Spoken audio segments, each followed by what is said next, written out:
Alhamdulillah Rabbil Alamin, Alhamdulillah Rabbil Alamin, Summa salatu wassalam à Rasulillah.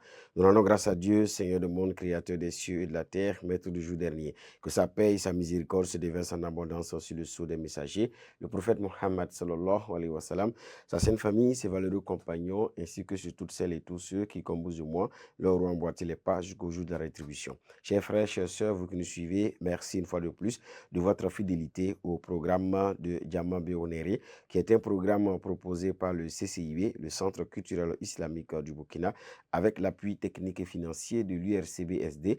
L'URCBSD, c'est l'Union des religieux et coutumiers du Burkina Faso pour la santé et le développement. Pour ce nouveau numéro de votre émission Diamant Béonéré, qui est une émission qui vise à promouvoir la paix et la cohésion sociale dans notre pays, le Burkina Faso. Nous allons parler aujourd'hui de la place et la valeur du travail en islam. Et pour ce faire, nous recevons avec beaucoup de plaisir Imam Thiego Temtouré. Imam, salam alaikum wa rahmatullahi wa barakatuh. Wa alaikum salam wa rahmatullahi wa barakatuh. Merci de votre disponibilité et bienvenue à notre plateau, bienvenue à notre émission. On parle de la valeur et la place du travail en islam. Déjà, j'ai envie de vous demander, est-ce que c'est une thématique qui est capitale, centrale dans la vie du musulman? Alhamdulillah. Évidemment, le musulman est un citoyen à part entière dans la nation, qu'on soit au Gabon, qu'on soit au Burkina Faso, qu'on soit au Mali. Le musulman vit dans une cité avec des hommes et des femmes, et il a amené, conformément au principe de l'islam, à contribuer, à construire cette cité-là. Et le travail est un pilier essentiel de construction de la société. Donc oui, le travail est une thématique importante dans la vie du musulman, une vie économique et vie spirituelle. Et qu'entend-on par travail?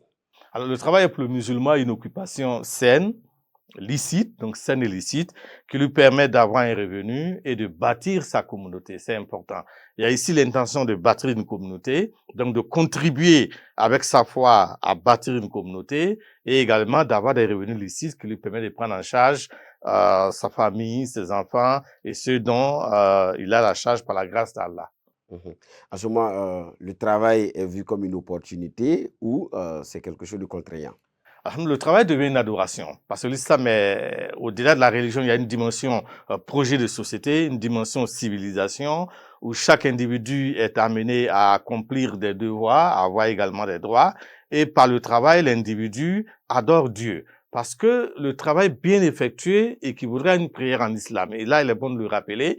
La tradition musulmane nous dit que quand le musulman revient chez lui le soir fatigué parce qu'il vient de son travail, ses péchés tombent comme les feuilles sèches d'un arbre. Il ne vient pas de la mosquée. Il vient d'un travail par lequel il contribue à rendre meilleur le Burkina Faso, à rendre meilleur son espace national. Donc, on considère qu'il est là en prière. Donc, le travail, de ce point de vue, devient une adoration et non une simple occupation mécanique. Mais est-ce qu'il y a des conditions pour qu'effectivement le musulman puisse profiter de toute cette dimension d'adoration que l'islam accorde au travail? Alhamdoulilah, la première des conditions est la sincérité dans le travail. Tout comme tout acte d'adoration, l'islam insiste sur ce qu'il appelle al-ikhlas, de bien accomplir l'acte que tu es en train d'accomplir et pour l'intention de satisfaire Dieu. On ne travaille pas bien parce qu'on a peur du patron, parce que le jour que le patron ne serait pas là, on ne va pas bien travailler. On travaille Dieu, on travaille bien pour Dieu, parce que nous sommes des croyants, on estime que la tâche que la communauté nous a confiée est excellente, est exaltante et on doit donner le meilleur de nous-mêmes parce que c'est considéré comme une prière. On va bien travailler, donner le meilleur de nous-mêmes sans forcément avoir peur du supérieur hiérarchique ou accomplir mal le travail parce que nous ne sommes pas dans les meilleures conditions. Est-ce que quand on parle de travail, est-ce qu'il y a un travail licite et un travail illicite? Alors évidemment, l'islam est une religion également de transparence qui fait la promotion des valeurs, des vertus. On va donc exhorter le musulman à accomplir ce qui est juste, accomplir du travail licite qui lui permette de bâtir dans la conformité la société humaine. Un travail dans lequel vous êtes amené à tuer injustement des gens, je dis bien injustement, parce que lors d'une guerre, si vous êtes un soldat, lors d'une guerre, vous êtes tué ou tué, donc c'est pas injustement. Donc un travail dans lequel on a amené à assassiner les gens, à tuer les gens, à empoisonner les gens, à droguer les gens, évidemment, c'est pas du travail licite en islam. Est-ce qu'il y a un lien qu'on peut faire entre travail licite, bien-être social et stabilité dans une communauté?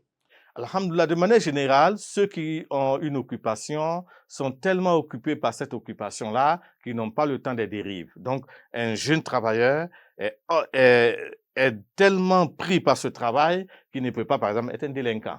Il ne peut pas passer son temps à faire du brigandage. Il est focalisé sur son travail, sur la meilleure manière de se recycler, de se former, d'être utile à la communauté. Donc, il contribue à la pacification de la cité par le travail qu'il effectue. Et le revenu qu'il gagne, il va encore le réinjecter dans le tissu social économique. Donc, il devient un agent économique, en plus d'être un agent spirituel. Donc, le bon travailleur contribue spirituellement, économiquement et socialement à la construction de la cité. Mais quand vous dites bon travailleur, est-ce qu'il y a mauvais travailleurs aussi? Évidemment, l'islam aussi qu'il y a des mauvais travailleurs, ceux qui bafouent le travail pour lequel ils sont payés, ceux qui ne vont jamais à l'heure au travail, ceux qui quittent avant l'heure, ceux qui bénéficient d'un salaire injuste parce qu'ils ne méritent pas ce salaire, ceux qui sont injustement nommés à des postes pour lesquels ils n'ont aucune compétence, et on estime que ce n'est pas logique qu'ils soient dans ce travail-là. D'accord. Maintenant, est-ce qu'il y a un rôle que nos leaders religieux ou communautaires peuvent jouer pour encourager les jeunes à être engagés, à valoriser le travail?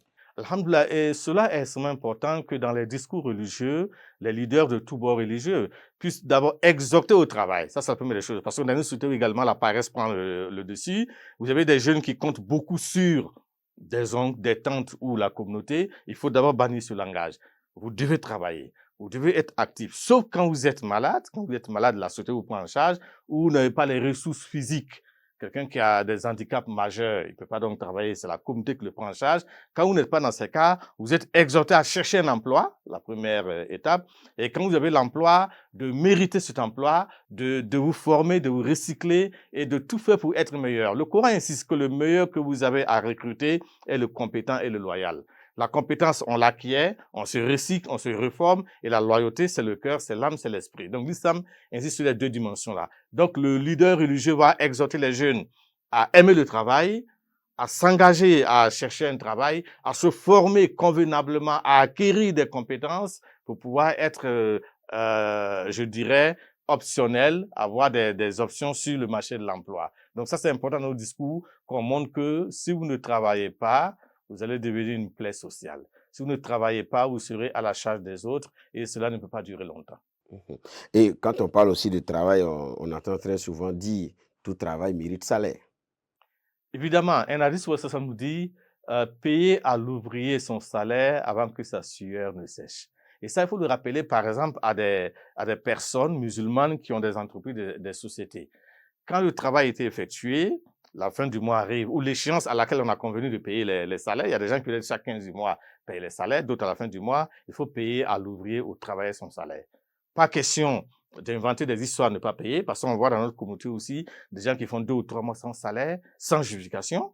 Et le patron leur dit que ça ne va pas. C'est pas normal en islam. Si on a travaillé, on a droit à son salaire.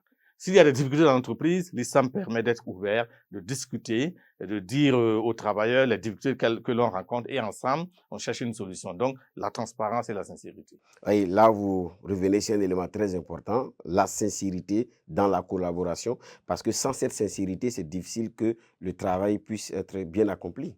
Tout à fait, parce que le musulman, il va à la prière comme au travail avec son cœur pur. Quand vous priez, votre cœur est pur, vous allez vers Dieu. De la même manière, quand vous travaillez, votre cœur est pur. On a dit tout à l'heure qu'on ne travaille pas bien parce qu'on a peur du patron, on ne travaille pas bien parce qu'on a peur des sanctions. Non, vous avez peur de Dieu. Vous aimez tellement Dieu. Dieu aime le travail bien fait. Al-Muqsin, les Muqsinin, ceux qui exécutent bien le travail qu'on leur a confié. Et c'est ça l'une des caractéristiques des musulmans, que le musulman, quand vous le mettez dans un travail, il peut ne pas être exceptionnellement compétent, mais il est loyal. Et comme on l'a dit, la compétence peut s'acquérir. Vous avez une compétence de 10 sur 20 dans un domaine, vous pouvez travailler, avoir 15 sur 20, 17 sur 20 dans ce domaine, si on vous aide à vous recycler, à vous former davantage. Mais votre loyauté, elle est intimement liée à votre foi. Un musulman est loyal dans le travail qu'il fait, ça veut dire qu'il est sincère. Quand il doit le faire, il le fait bien. Et quand il ne peut pas le faire, il dit, patron ou chef, j'ai des difficultés à le faire, comment on peut m'aider? Et ce qui est intéressant aussi, c'est que quand vous faites un travail avec le cœur, avec sincérité, il y a une satisfaction qu'on n'arrive pas souvent à décrire, parce que le travail fait avec cœur, avec conviction, vous apporte forcément un bienfait. Alhamdulillah, c'est l'une des beautés de la foi. Personne ne voit la joie, le cœur avec lequel vous accomplissez le boulot, seul celui qui vous a envoyé sur terre. Et ça, c'est la grande récompense. De savoir que Dieu est content du travail que j'ai fait. Le patron même peut faire des reproches parce qu'il n'est pas satisfait de tel travail, mais vous avez donné le meilleur de vous-même. C'est ce qu'on demande à nos jeunes. Dans l'emploi dans lequel vous êtes placé et la tâche qu'on vous confie, donnez le meilleur de vous-même. Et entre vous et Dieu, il y a cette confiance et Dieu va vous aider à être toujours meilleur. Ne donnez pas 10% de vous, donnez le meilleur de vous-même parce que c'est une prière. La même manière que vous accomplissez bien votre prière de Asr, de Maghrib, de Isha, mais accomplissez bien le travail au bureau comme ça.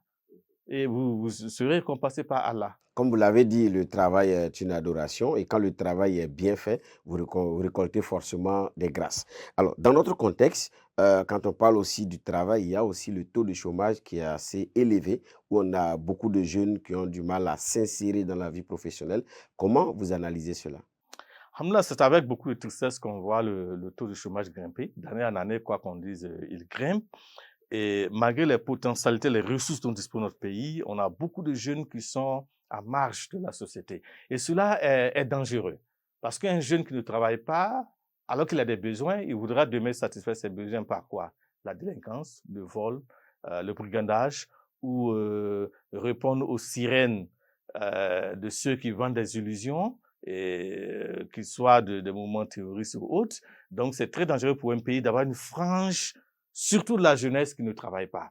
Donc, il faut que les politiques réfléchissent sur les stratégies, les moyens de doper l'emploi, de faire en sorte que beaucoup de jeunes travaillent, pas seulement la fonction publique, parce que dans tous les pays du monde, la fonction publique n'embauche pas tout le monde. Donc, avoir des initiatives du privé, que le secteur privé puisse booster le développement par la création d'unités industrielles qui emploient beaucoup de gens. Donc, il est important que les autorités puissent sérieusement y réfléchir et ça permet de préparer les prochaines générations. Il ne faut pas résoudre les problèmes du tic au tac, résoudre des problèmes de 2 ou 3 ans, mais pour l'avenir. Donc, ça nécessite de larges concertations nationales, avec au cœur même de cette concertation les jeunes eux-mêmes. Il faut leur poser la question, qu'est-ce que vous souhaitez de faire, comment on peut vous accompagner. Il ne faut pas réfléchir à la place des jeunes. Il faut les mettre au centre de la réflexion. Mais est-ce qu'on peut arriver à une situation où tout le monde a du travail?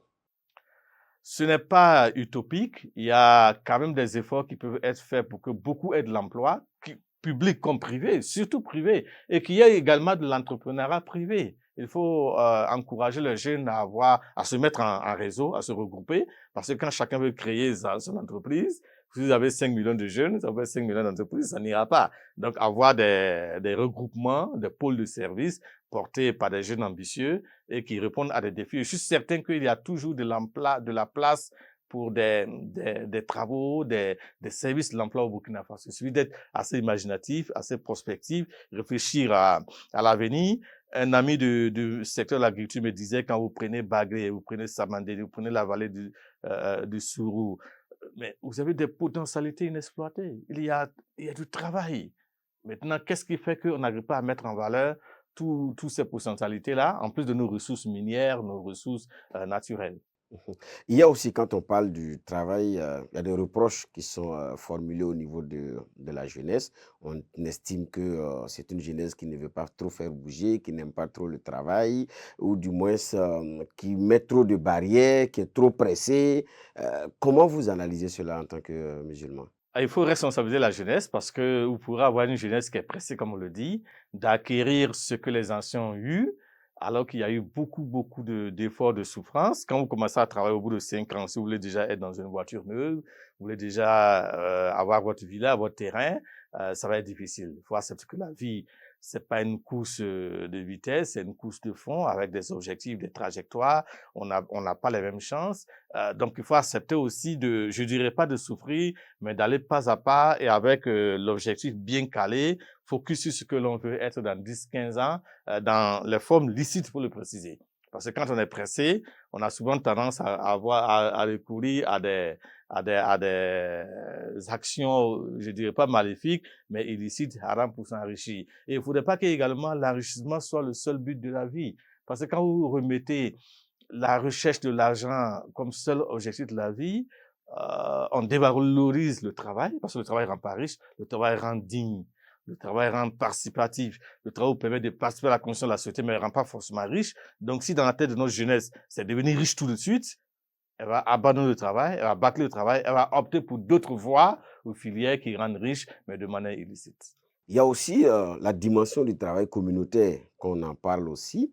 Parce que est-ce que ça peut être une alternative pour déjà donner de l'occupation à des jeunes en attendant d'avoir la grande opportunité qu'ils espèrent? Mais tout à fait. Je sais que dans certains pays, il y a des initiatives pour aller en réseau communautaire, que ce soit dans même des villages, dans le milieu rural, des coopératives qui permettent de travailler ensemble et de répartir les fruits de la récolte. Ça, dans beaucoup de pays, il y a eu cette expérience. Ça permet aux femmes d'avoir déjà des revenus. Donc, à l'échelle, au niveau urbain, on peut le faire, avoir des jeunes qui sont engagés dans des dynamiques qui leur permettent de recueillir, d'avoir des revenus et qui s'organisent. L'essentiel est de ne pas être oisif, ne pas être à la charge des personnes âgées. Si vous avez 25, 30, 40 ans que vous n'avez pas d'emploi, vous êtes à la charge de quelqu'un et ce n'est pas bon pour une société. Donc, plus nous avons des jeunes qui travaillent, plus on a une société qui se porte bien, une société qui assure son avenir et une société qui est propulsée vers l'avenir. Mhm. Vous en avez parlé, mais on pourrait peut-être le développer davantage. C'est la question du rapport entre l'absence d'opportunités économiques pour les jeunes et aussi le repli identitaire ou l'extrémisme.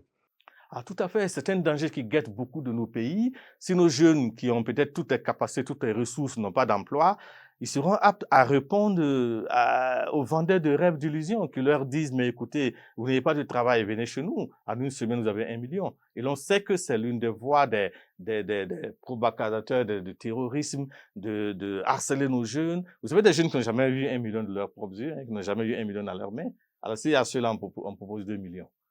On ne dit pas que c'est forcément le cas dans notre pays, mais dans certaines contrées, cela a existé. Ils sont prêts à vendre leur pays pour 2 ou 3 millions, ou des promesses encore plus grandes. Donc, le travail du jeune permet déjà d'enlever cette option de sa tête. Et c'est bon pour le pays. Quand vous travaillez, vous n'écoutez pas les vendeurs d'illusions. Mais quand vous êtes oisif, vous n'avez pas d'avenir, mais vous écoutez ceux qui veulent construire votre avenir à votre place. Oui. Parce qu'aussi, on sait qu'il y a des gens qui sont très forts pour profiter de la vulnérabilité des jeunes, pour les envoyer vers un chemin qui n'est pas bénéfique et pour ce même jeune, mais également pour la communauté. Est-ce que vous avez des conseils particuliers à donner aux jeunes là pour qu'ils fassent très attention par rapport à tout ce qu'on leur propose comme opportunité?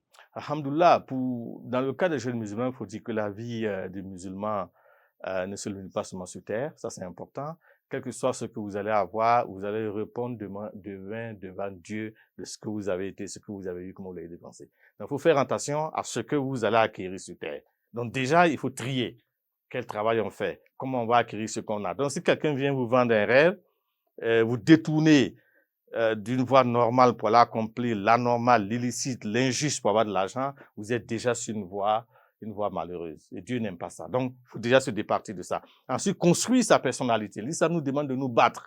Ya ayyuhallazina amanu wa amilus solihat, ceux qui croient, qui agissent et qui agissent dans le sens du bien. Nous sommes une religion de l'action. On exhorte les jeunes à croire en l'avenir, avoir l'optimisme dans leur attitude, dans leurs gestes, dans leurs pensées. Se dire, demain va être meilleur qu'aujourd'hui. Donc, je dois me battre. Je dois créer un avenir pour moi, mes enfants, pour mon pays. Donc, quand on a de tels jeunes devant nous, on est sûr que ils sont focalisés, avenir, optimisme, résilience. On peut compter sur eux demain. Est-ce une manière aussi de dire que la communauté doit travailler à investir dans l'espoir pour sa jeunesse? Mais tout à fait, tout à fait. La communauté a un rôle extrêmement important.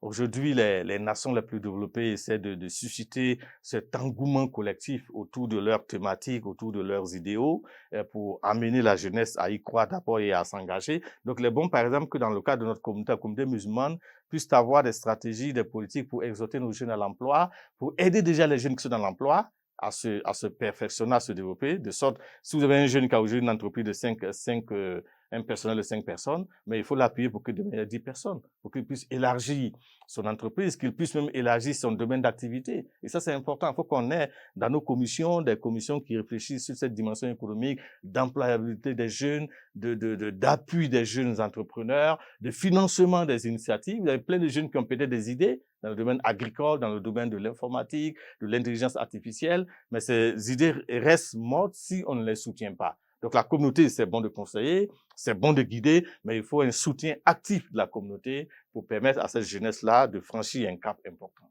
Parce que aussi la jeunesse est une opportunité pour le développement de chaque communauté. Savoir investir dans sa jeunesse, c'est préparer aussi l'avenir de la communauté. Mais tout à fait, la jeunesse, c'est l'avenir. Si vous voulez bâtir une communauté forte, solide et qui puisse prendre en main son destin, croyez à la jeunesse. Si vous laissez la jeunesse, vous n'avez pas d'avenir. Mhm. Maintenant, on a parlé des jeunes qui ont des difficultés pour accéder au travail, comment l'état d'esprit qu'il faut avoir quand on part à la recherche du travail. Mais il y a aussi le milieu professionnel, le milieu du travail, qui n'est pas aussi un milieu très, très facile à aborder. Mais tous les milieux sont difficiles, même les milieux religieux. Donc, quand le jeune, il s'engage dans un domaine donné, mais qu'il puisse s'armer de patience, de vertu, de qualité, de spiritualité, pour rester stoïque devant des provocations, rester stoïque devant des difficultés, mais savoir s'armer d'objectifs de la vie, de spiritualité pour avancer. Parmi les difficultés évoquées, vous avez le cas des harcèlements sexuels dans des services. Est-ce que parce que vous avez été harcelé une fois, vous allez abandonner? Non, vous avancez. Ou de choix de gens qui ne méritent pas le poste à votre détriment. Ce sont des pratiques qui existent dans nos communautés en Afrique. Mais il faut lutter contre ces pratiques, mais en même temps, il faut s'armer de patience, de courage, de perspicacité pour dire, mais c'est à nous de lutter pour endiguer ces fléaux-là et puis avancer. Il faut tenir. Il n'y a pas d'autre solution que de tenir. Il faut tenir bon et puis placer sa confiance en Dieu qui a promis qu'après toute difficulté viendra la facilité. Parlez-nous maintenant du travail de la femme en islam. Alhamdoulilah, la femme est un élément important de la communauté humaine.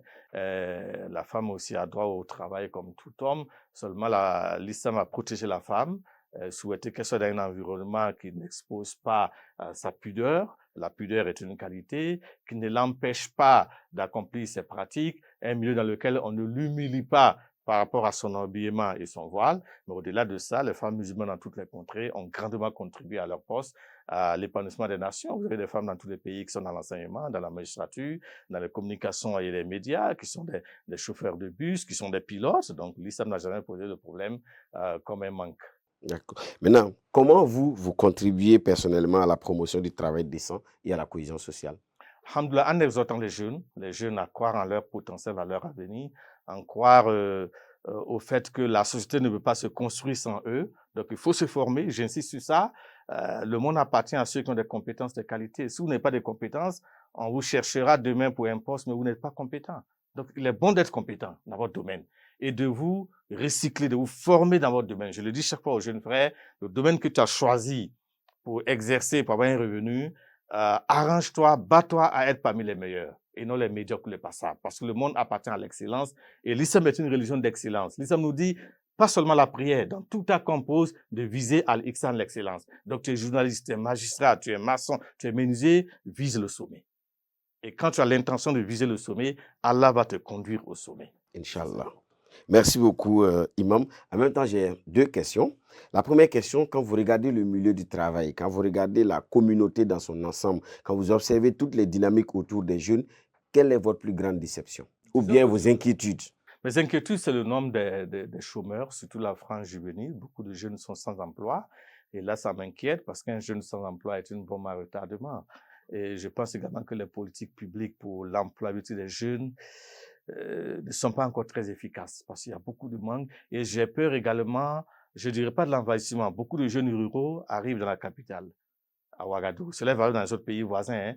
La capitale devient un terreau fertile pour tout le monde. Ça veut dire quoi? Il y a eu un échec dans la politique de villes secondaires moyennes où il fait bon vivre. Aujourd'hui, on aurait pu développer des villes autres que Ouaga où des jeunes y sont, travaillent, sont heureux, ils n'ont pas besoin de venir à Ouaga. Alors qu'on a l'impression qu'au Burkina Faso, tous les jeunes de tous les milieux ruraux ne rêvent que de Ouaga. Mais à un moment donné, Ouaga, on ne tiendra plus à Ouaga et c'est difficile. Donc, il appartient aux hommes politiques de réfléchir à des stratégies qui développent de manière harmonieuse d'autres centres urbains où il y a de l'industrie, où il y a des entreprises, des sociétés, où des jeunes sont fiers de rester là-bas.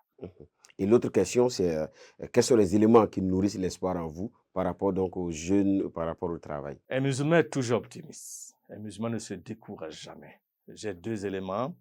Quand les premiers musulmans étaient martyrisés à la Mecque, ils ont beaucoup souffert et ils ont demandé Mata Nasrullah, à quand l'aide de Dieu? Dieu a dit Allah inna nasrullahi qarib. L'aide de Dieu est proche. Donc l'aide de Dieu est toujours proche de ceux qui agissent, pas ceux qui sont passifs. Ceux qui sont optimistes, l'aide de Dieu est proche. J'ai en mémoire également la merveilleuse histoire de Yusuf alayhi salam, la Sourate 12, considérée comme la meilleure histoire du Coran, comme le Coran le dit, où Yusuf est jeté dans un puits, donné pour mort, mais il y a de la résilience, il y a de l'optimisme. Il se bat et une quarantaine d'années après, il est au sommet de l'Égypte. Donné pour mort, une quarantaine d'années, il est au sommet de l'Égypte. Donc, au bout, il y a la victoire. Après l'effort, après les sacrifices, après l'enthousiasme, l'engagement, la volonté, on récolte toujours les fruits pour vous et pour votre communauté. Donc, il faut exhorter les jeunes à se battre et à ne jamais se décourager. D'accord. Nous sommes au terme de notre entretien. J'aimerais que vous regardiez la caméra, que vous fassiez un message qui vous tient à cœur, que vous souhaitez partager à l'ensemble des jeunes qui nous regardent. Alhamdoulilah, à toi, jeune du Burkina Faso, je souhaite t'exhorter à l'optimisme, te dire que le pays compte sur toi, ta communauté compte sur toi. Ne te laisse jamais abattre par la déception, quelles que soient les circonstances. Dis-toi que je peux réussir, Inch'Allah. Dieu m'a doté de capacités, Dieu a doté mon pays de ressources et c'est à moi d'aider à transformer mon pays de manière positive pour moi, ma communauté et pour l'avenir. Mhm. Merci beaucoup, Imam Thiego Temtouré. C'est toujours un plaisir de vous écouter, de partager des moments comme ça avec vous. Merci. Merci à vous également d'être resté en notre compagnie pour suivre notre émission du jour qui a porté sur la problématique du travail en islam. Et pour ce faire, nous avons reçu avec beaucoup de plaisir Imam Thiego Temtouré. Avec lui, nous avons donc exploré les défis et aussi mettre l'accent sur l'espoir.